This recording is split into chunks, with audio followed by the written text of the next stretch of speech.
And we are back. Welcome back to the Champions League prediction series. It is time for another full week of European predictions on the channel. So we're just going to say straight away, if you haven't done so already, make sure you are subscribed with notifications turned on so you don't miss tomorrow's Europa League prediction video and Wednesday's Europa Conference League prediction video, meaning that you guys will have once again all 54 predictions available for you before a ball is kicked in each respective competition. And don't forget to drop a like on the video if you do enjoy all of my predictions series. Let's look at how we're doing in the Champions League so far. We are on 54 out of 90 correct results with only 6 correct scores. But to be honest, the correct scores in European football are very, very hard to come by. But I'm quite pleased with 54 out of 90, especially as we head into Matchday 6, where I genuinely believe this is the toughest match day to call in the Champions League so far. There are an awful lot of predictions going into this that I really do think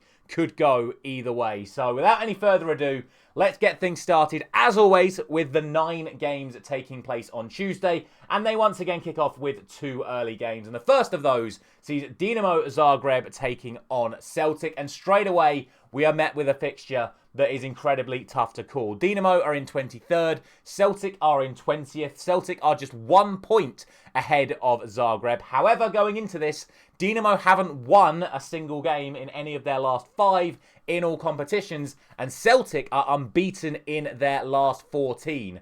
I would say if Celtic were at home, I would definitely go for a win for the Scottish side here. But with Zagreb being the home side in this one, I certainly think it gives them more of a chance. In terms of injuries and suspensions, both teams are looking relatively fine going into this. So you've got to go on face value. For me, I can't split them right now. I'm going to go for a 1-1 draw to kick off this Champions League prediction. Again, proving how difficult a week this is going to be.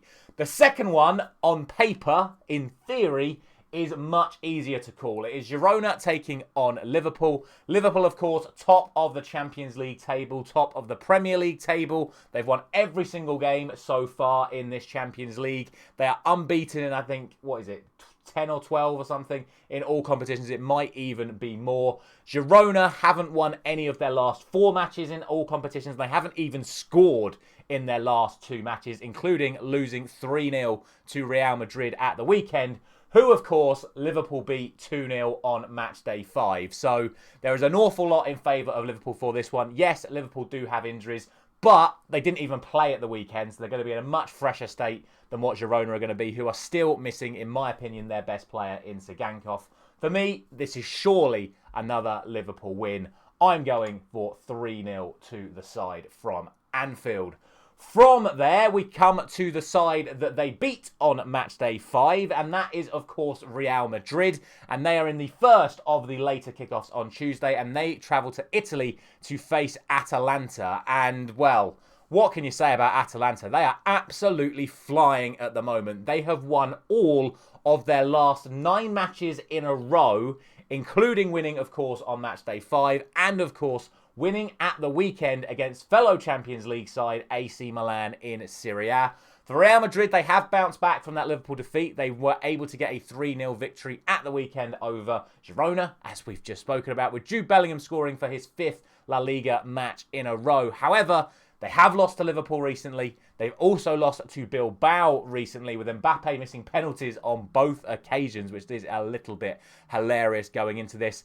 Going into it, of course, Atalanta, 5th place in the Champions League table. Real Madrid, 24th, barely hanging on to a playoff place, let alone looking for those automatic qualification spots. Also, Real Madrid did lose Ferland Mendy at the weekend through injury, meaning they basically have an entire backline out injured for a significant period. Carvajal, Eder Militao, David Alaba and Ferland Mendy, all unavailable for this match. So Real Madrid really struggling at the back. A lot of things in favour of Atalanta for this one, although it is just worth mentioning before I actually give my prediction that these two sides met in the Super Cup at the start of the season and Real Madrid won the Super Cup 2-0. So that is a little bit of momentum building for Real Madrid, but honestly, from what I've seen in the last few weeks, there's only one winner here, and that is Atalanta, and I'm going to go for 2-1 for them. A bold prediction, but this is what I'm on about for today. All of these fixtures tough to call, and I'm going to go in favour of Atalanta. From there, we move to the 6th place team, taking on the 2nd place side in the Champions League so far. It is Bayer Leverkusen taking on Inter Milan. Both sides in very strong positions to get automatic qualification to the next round. And both sides are on incredible unbeaten runs so far. Leverkusen are unbeaten in their last 6 and have won all of their last 5. Inter Milan, just like Celtic, are unbeaten in all of their last 15 matches and have won every single match day in the Champions League since Matchday 1, where they, of course, drew. In terms of first-team players being unavailable for this, it's only really Victor Boniface for Bayer Leverkusen. It's only really Benjamin Pavard for Inter Milan. Other than that, both teams are looking fresh and ready to go for this one. The final thing that's worth noting is that Inter Milan are the only team in the competition yet to concede a single goal so far. 5 matches in, 0 goals conceded for Inter Milan. So if they can keep that up in this game, that would be an incredible achievement. But Bayer Leverkusen are scoring goals for fun at the moment. They've been getting some big wins over the last few weeks. So I'm going to balance it out. I really can't split these two at all. So once again, I'm going for a 1-1 draw. I'm going to give Inter Milan their first goal conceded, which may flip the balance in how they approach the remainder of the game if Bayer Leverkusen score. But so tough to call. That then takes us to Brest taking on PSV Eindhoven. It's 11th place taking on 18th place. However, going into this, I actually think it's the side lower down in the table and the side away from home that should be considered the favourites for this one. Brest have lost 4 of their last 5 matches, albeit all 4 of them were away from home, and their Champions League defeat was to Barcelona.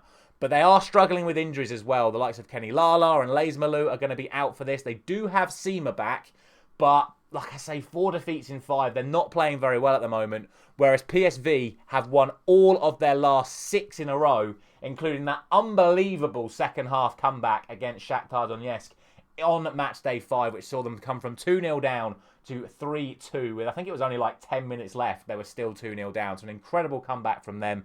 They are playing some fantastic stuff at the moment. And they've also got their midfield duo back, Schouten and Veerman, both available for them. Although it's unlikely that either of them will start. But they're getting back to full fitness. So I just think with the current form the way it is, I have to go for PSV Eindhoven here. I'm going to go for 3-1. Brest, we know on their day, can definitely get a result here, but just have a feeling it's going to be the Dutch side that come out on top. That then takes us to Club Brugge taking on Sporting Lisbon. Both sides currently sit in a playoff spot, but Sporting are 12 places ahead, but it's only a 3-point gap. It's so tight, this Champions League table at the moment. There is so much to play for with just 3 match days left. But Bruges are unbeaten in all of their last 10 matches in all competitions. And since Ruben Amorim left Sporting Lisbon, they won their first match without him 6-0 in the Cup, and then have lost all of their last 3 matches, including the 5-1 humiliation at home to Arsenal in the Champions League on Matchday 5. So I've got to be honest with you, it's not looking good for Sporting at the moment. To go from a run where you're winning every single game in all competitions to then losing 3 in a row, then going into this game away to Brugge, who have not lost any of their last 10, it's a really tough one to call for me. I still think Sporting should be considered the favourites, but Bruges beat Villa at home on Matchday 4. So they really are a good side at home. And the way that Sporting have played the last couple of weeks, I'm going to go for the Belgians here. I'm going to go for 2-1. But watch this space. We know if Sporting can get it working, that they can go from another level up to get the result they need here. But it's not happened for them the last 14 days. And I'm not backing it to happen for them on Tuesday night. Speaking of sides that haven't had it happening for them, we now come to RB Leipzig and Aston Villa.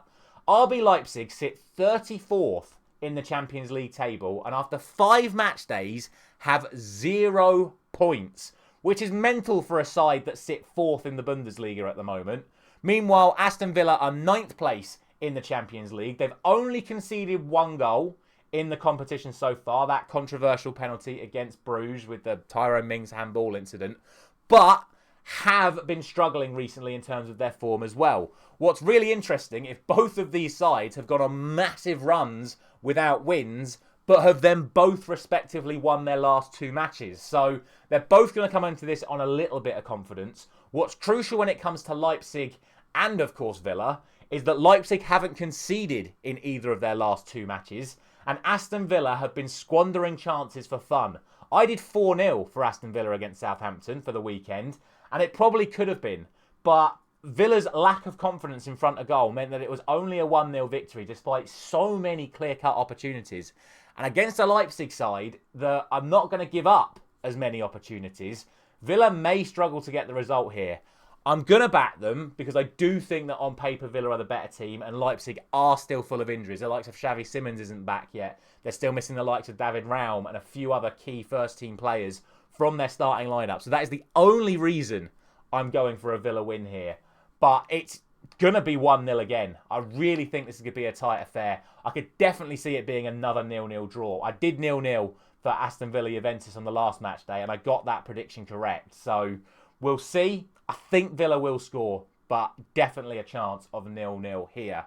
From RB Leipzig, we now move to RB Salzburg, who backed up their incredible 3-1 away win to Feyenoord by then losing 5-0 to Bayer Leverkusen on match day 5. That said, PSG are only 1 point above them, having only scored 4 points from the opening 5 match days. And they've only scored 3 goals in the first 5 matches. Both of these sides, 5 games into the competition, have only scored 3 goals respectively in this competition so far. So for those of you out there that are looking at this going, oh, it's PSG against Salzburg or it's Salzburg against PSG, PSG are going to win this one. Just bear that in mind. They've got 4 points and only scored 3 goals from their first 5 matches of Paris Saint-Germain. That said, they are playing against a side that averages 3 goals conceded so far in this Champions League. So you would expect goals from the French side in this. I do think Salzburg are definitely capable of springing an upset. We saw it in the game against Feyenoord. But again, on paper, you've got to go from the side from France here. I'm going for a 3-1 victory to Paris Saint-Germain, but we'll see. With Salzburg having a few injuries, with PSG looking relatively full fitness, I'm going to go for them. But you just don't know. It's so tough to call this week. And then finally, for Tuesday, it's 13th place against 26th place. Shakhtar Donetsk taking on Bayern Munich. Shakhtar off the back of that collapse, I guess you can say. It's an unbelievable comeback for PSV, as we mentioned earlier, but it is an unbelievable collapse from Shakhtar on match day 5. They're taking on a Bayern Munich side, which we're going to talk about Manchester City shortly with their poor run of form with injuries. But you want to talk about a side with injuries, have a look at Bayern Munich, who are missing so many first-team players. It's actually unbelievable when you actually look at the extent of their injury list. The likes of Neuer, Alphonso Davies, Gnabry, Coman, Harry Kane, a couple of their midfielders. There are so many to list that I didn't even bother listing them. They are so riddled with injuries at the moment. And that could give Shakhtar the opportunity to get a result here. That said, Bayern are still winning matches with all those injuries. They won 4-2 against Heidenheim at the weekend.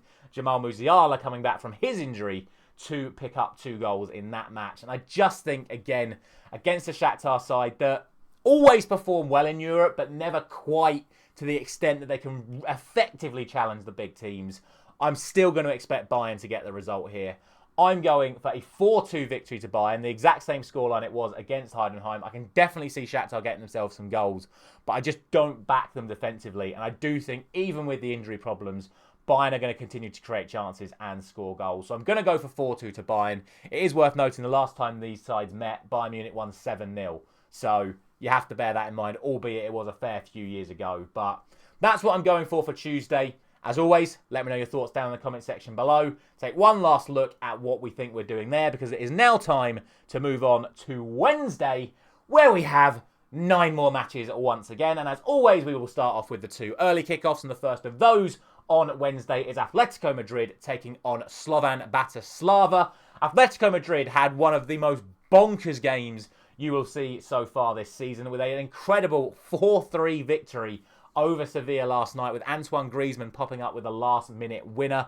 That means they have won all of their last 9 games in all competitions. An unbelievable run of form for Atletico Madrid. Slovan, on the other hand, are off the back of 5 defeats in a row in this competition, although they have been doing relatively well domestically. But, like I say, 0 points, 5 defeats out of 5. They've conceded 18 goals so far in those 5 matches. And Atletico Madrid won on matchday 5, 6-0 away from home. So it's really not looking good for Slovan coming into this. I'm going to go for a heavy Atletico Madrid win again. And I'm going to go for the same scoreline it was on matchday 5. I'm going to go for 6-0 to Atletico. That may be incredibly disrespectful to Slovan. Obviously, we will see in time. But realistically, Atletico 9 wins in a row. Slovan 5 defeats in a row in this Champions League. It's got to be Atletico Madrid who win this one. It's just going to be a case of how many. The other game taking place early on Wednesday night, unbelievably, sees another side that have 14 games in a row without losing. And that is Lille, the third team that is exactly 14 games unbeaten. That is Lille, and they're taking on a Sturm Graz side who are also unbeaten in their last 5 matches, including getting their first points in the UCL so far over Girona on matchday 5. They are sitting in 29th place compared to Lille, who are in 12th. So realistically already, you can get an idea of where I'm going to go for this one. It's always worth noting, I mentioned it with Sturm ahead of the matchday 5 game, they are very good at the back, which sounds daft to say when they've only just got their first points on matchday 5, but they've only conceded 6 goals in the 5 match days so far. It's been their lack of potency at the other end of the pitch that has been costing them. Meanwhile, Lille have been very, very consistent in front of goal. They take their chances. They're very proficient. They are scoring goals where they need to. And I do think, especially given the fact that Sturm Graz have 2 players suspended, I've got them listed here as Gazi Begovic and Chukwani, both suspended for Sturm Graz. Meanwhile, Lille are going to be going into this fully fresh and ready to go. So I do think Lille are going to get the result. I'm going to go for 2-0 to them. Final note on this fixture is that these two sides actually met in the Conference League last year at the knockout stages, and Lille won 3-0 in the away fixture, then with a changed team drew 1-1 in the home fixture and knocked Sturm Graz out. So Sturm Graz will be looking for revenge, but ultimately it should be the French side that win here. I'm going for 2-0 to Lille. Next up, we move to the late kickoffs on Wednesday. And the first of the late kickoffs sees AC Milan taking on the absolute stars, pun intended, of matchday 5 in Zvezda, Red Star Belgrade. 5-star Red Star on matchday 5, getting a 5-1 victory over Stuttgart. An unbelievable performance from them. Meanwhile, AC Milan, as we've already mentioned in this video, did lose to Atalanta at the weekend. So they're not going to be full of confidence here. They're not playing very good football at the moment, are AC Milan. They've also lost their star player of the season so far, Christian Pulisic, to injury. So I'm going to throw it out there that there is a genuine chance of a big upset in this match. Really do think it's possible. Red Star have won all of their last 5 matches coming into this. And it's also worth noting that these two sides met just 3 years ago in the Europa League, and both legs ended in a draw. So they've even got previous against AC Milan going into this, the Zvezda. Both legs ended in a draw. AC Milan won on the away goal rule, which doesn't exist anymore and obviously doesn't apply to a group stage like this. But I'm just saying it now. Watch this space. There is a huge chance of an upset here. I'm still going to go for 2-1 AC Milan. But that is a very, very cautious prediction because on paper, they should definitely be beating Zvezda. But they are out of form. Zvezda are on form. They've got previous against AC Milan. We could definitely see an upset there. From there, we move to Arsenal, and they are taking on Monaco. These two sides are only separated by 1 goal in this Champions League so far, and that is in favour of Arsenal. Arsenal are 1 goal ahead of Monaco. They're on the exact same points coming into this. And arguably, Monaco would actually be higher in the Champions League table if it wasn't for a very, very controversial red card for Singo in their last Champions League match over Benfica, meaning that, firstly, they went down to 10 men and then lost to Benfica, but also means that Singo is going to be suspended for this match as well, along with Mawissa, can't say his name properly, and they're also going to be without former Arsenal player Florian Balogun, who is injured. So there are a few issues for Monaco coming into this. For Arsenal, they are 6 games unbeaten in all competitions. They did, of course, draw with Fulham yesterday and weren't at their best. Their last 3 goals in all competitions have all come from corners. They're not even creating that many chances in front of goal. As always, with Arsenal, the question mark is going to be over the fitness of their defensive line. Are Gabriel and Calafiori going to be fit? We shall see. I have a feeling that at least Gabriel will be available for this one. I think he will make a difference, but we'll see.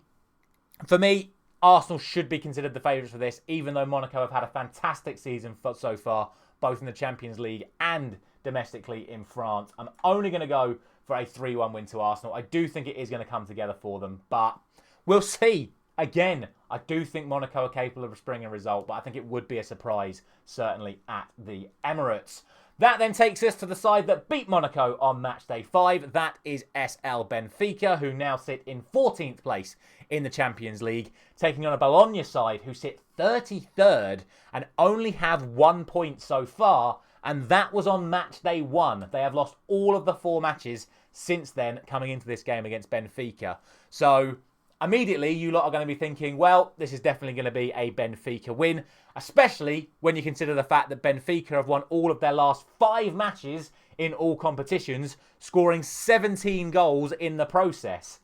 However, since their poor run of form in the Champions League, which has also only seen Bologna score 1 goal so far in this Champions League, they have bounced back with 2 wins in a row in Serie A without conceding, scoring 3 and 2 respectively, and then drawing 2-2 away to fellow Champions League side Juventus at the weekend. So over the last couple of weeks, Bologna have really started to get their act back together and have started producing good performances and getting good results. So they're in good stead going into this match against Benfica. So with that in mind, I'm saying they've got a chance here. Again, I'm still going to go for the Benfica win because on paper they're still playing at a slightly higher level. But Bologna have stepped their game up. So I'm going to go for 3-2. Benfica matches are always chaotic. They're always end-to-end. They're always full of goals. And I think if Bologna can get 2 goals away to Juventus, they can definitely get at least 2 goals away to Benfica. So again, we'll see. But I'm going for 3-2 to Benfica. Now we move on to what is, in terms of the table, the biggest game of the entire week in terms of the Champions League. It is 3rd versus 4th as Borussia Dortmund take on FC Barcelona. Both sides with 4 wins and 1 loss so far. Both sides coming into this match off the back of draws away from home in their respective league divisions. And both sides coming into this with a fair few injuries, but with some first-team players looking to get themselves back in and around the starting lineup. We're talking about the likes of Adeyemi for Borussia Dortmund, the likes of Araujo for Barcelona, neither who have played for ages, but could be in and around the squad. I wouldn't be expecting people to start, but they could be making their way back to full fitness. And both sides have other players, Barcelona with the likes of Yamal, getting themselves back into the team. Borussia Dortmund with a couple of their other few players getting back and up and running again. Dortmund also got a result over Bayern Munich a couple of weeks ago, getting themselves a draw in that one. However, of course, Barcelona beat Bayern Munich 4-1 the last time they faced a German side in this competition. But since then, they've really been struggling, and Barcelona only have 2 wins in their last 6. So, again, it just makes it so tough to call. It's an incredibly tough week. I'm going to go for a 3-2 win to Barcelona. I just think they've got that little bit of extra quality. They have a Robert Lewandowski who is scoring goals for fun. They have a Rafinha who is in the best form of his life. They've got Yamal back to full fitness. And I just think those 3 should be the difference here. But Borussia Dortmund have already proven on multiple occasions in this Champions League. They are here for a scrap. They're here to compete. They're here to get an automatic qualification spot. And they definitely could get the result. But I'm just leaning in favour of Barcelona. That then takes us to Feyenoord taking on Sparta Prague. 21st place for Feyenoord.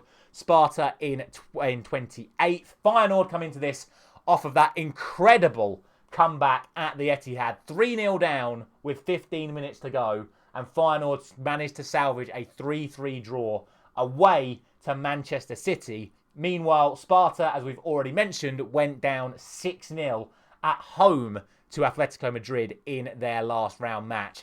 And they have arguably their best player in Haraslin injured for this match as well. To me, this is really only one winner. It's got to be Feyenoord, although we have seen them already lose a game they should win to RB Salzburg in this competition so far. I'm still going to go for the Dutch side, though. I'm going to go for a 3-1 victory. We shall see what happens there. And then that takes us to another massive fixture. It is Juventus taking on Manchester City. City, of course, as we've already just mentioned, blowing that 3-goal lead to Feyenoord on match day 5. Juventus are unbeaten in all of their last 9 matches. City have only won 1 game in all of their last 9 matches. Although, incredibly, I don't know how long the longest run of draws is in professional football, but Juventus have managed to get 4 draws in a row in all competitions, and that is where they come into this, off the back of that 2-2 draw with Bologna at the weekend.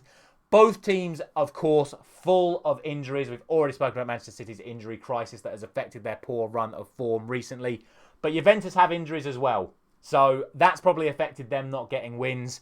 In terms of the table, with where they are, both sides on just 8 points after 5 matches, a defeat in this match could genuinely throw either of these sides' playoff chances up in the air with just 2 match days to go after this one. It's a must-win for both.